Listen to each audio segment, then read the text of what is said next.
It's 2:37 a.m. and the only light in the room is the cold, blue glow of 3 monitors. You are sitting frozen, palms slick with sweat, heart hammering against your ribs like a trapped bird. On the screen, the numbers are flashing red. You've broken every rule. You moved your stop-loss just a few more pips to give it room. Then you moved it again. You doubled down on a losing position, a desperate martingale move to force the market to give back what it took. You are over-leveraged, staring at a drawdown that could end your career. Then the miracle happens. A sudden news flash, a random spike in volume, or a sudden reversal for no reason at all. The price pivots. It screams back in your direction. In minutes, that massive, life-altering loss evaporates. It turns into a break-even. And then it turns into the biggest profit you've seen all month. You close the trade, hands trembling, and a wave of euphoria hits you like a physical drug. You feel invincible. You feel like a genius who just outsmarted the market. But you didn't win. You just encountered the most dangerous event in a trader's life. You just created a ghost trade. This isn't a victory. It's a parasitic neural pathway. Because you won the wrong way by breaking the rules and surviving, your brain has just saved that reckless behavior as a successful template. For the rest of your life, this ghost will haunt every future setup, whisper screaming at you to ignore your stop or over-leverage again because, after all, it worked last time. In the professional arena, we distinguish between a good loss and a bad win. A good loss is a trade where you followed your plan, respected your risk, and the market simply didn't move your way. That is just the cost of doing business. A bad win, however, is a profit achieved through a violation of protocol. The danger of a bad win is that it destroys the edge. Trading is not about predicting the future. It is about the consistent application of a proven process over a large sample size. When you win by winging it, you replace a tested system with random improvisation. Your brain is a pattern recognition machine. It seeks the path of least resistance to a reward. When you follow your rules and take a small loss, your brain records discipline equals pain. But when you break your rules and get a big win, your brain records rule-breaking equals euphoria. This creates what psychologists call euphoric recall, where you remember the thrill of the win but forget the agonizing stress that preceded it. To understand the ghost trade, we have to look at the ventral striatum, the part of the brain responsible for the anticipation of financial gain. Trading is not just a financial pursuit, it is a chemical one. Discipline is not a lack of emotion, it is a specific chemical state. When you are in a winning trade, your brain releases dopamine. But here is the trick. Dopamine is released more intensely during anticipation and uncertainty than during the actual reward. This is why trading can become an addiction to the maybe. The ghost trade leverages a phenomenon called variable ratio reinforcement. This is the exact mechanism that makes slot machines addictive. If you won every time you pulled the lever, the novelty would wear off. But because you win sometimes and unpredictably, your brain becomes obsessed with the next pull. When you break a rule, like revenge trading or over-leveraging, and it works, your brain experiences a dopamine domino effect. The rush is so powerful that it overrides the logical prefrontal cortex, the part of your brain responsible for complex decision-making and logic. Research into the DRD4 and COMT genes suggests that successful professional traders often have alleles that maintain moderate levels of dopamine. They are not chasing the high, they are managing the process. But for the retail trader, a single bad win can hijack the nervous system, turning a disciplined speculator into a compulsive gambler who is chasing the dragon of that first lucky break. If you think you are too smart to be haunted by a ghost trade, look at the history of Barings Bank.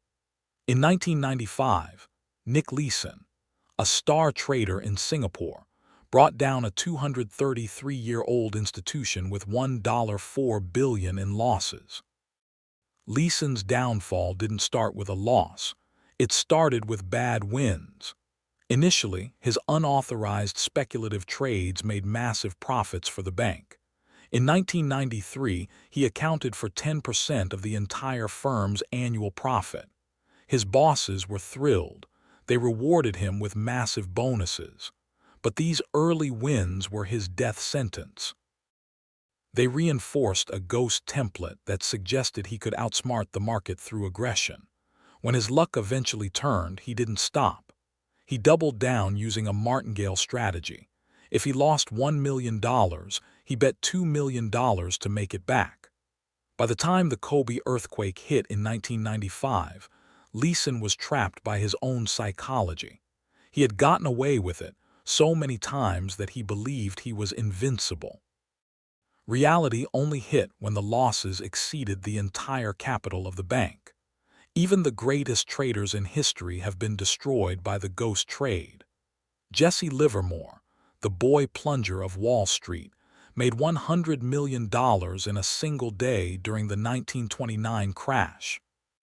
Livermore was a master of price action, yet he spent his life in a cycle of becoming insanely wealthy and then completely bankrupt. Why? Because he struggled with discretionary bets that went against his own rules. Every time he made a fortune by being reckless, that ghost trade template was reinforced. He once said, "You could publish trading rules in the newspaper and no one would follow them. The key is consistency and discipline." Yet, even he couldn't always follow them. His career ended in bankruptcy and suicide because he couldn't stop the whisper scream of his own past successes achieved through rule breaking. How does a ghost trade haunt you in your daily routine? It happens through a process called the normalization of deviance. It starts small. You move your stop loss just 5 points. You get lucky and the trade turns around. You feel relieved. But next time, moving the stop 5 points feels normal. So you move it 10.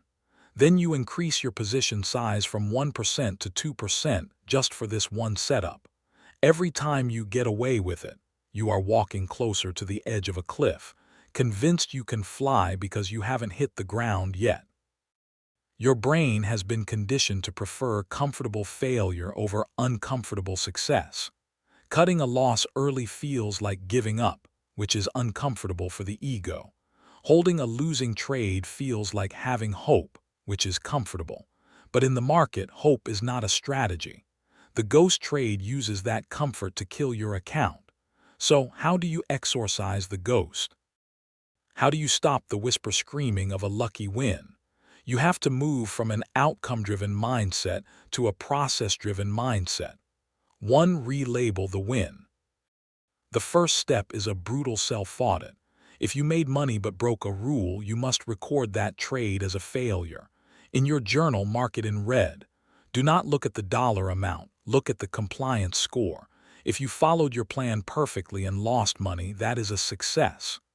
If you broke your plan and made money, that is a failure. 2. Use the 60-second pause. When you feel the urge to revenge trade or chase a move, that is your survival brain, the amygdala, taking over. Set a physical timer for 60 seconds. In that pause, ask, is this my setup or is this the ghost? 3. Strengthening the prefrontal cortex. Every time you resist an impulse, every time you hit the exit button at your stop loss, you are performing a neurological rep. You are physically thickening the neural connections in your prefrontal cortex, making it harder for the ghost trade to hijack you next time. 4. Binary rules. Vague rules like buy when the market looks strong are breeding grounds for ghosts. Your rules must be binary, yes or no.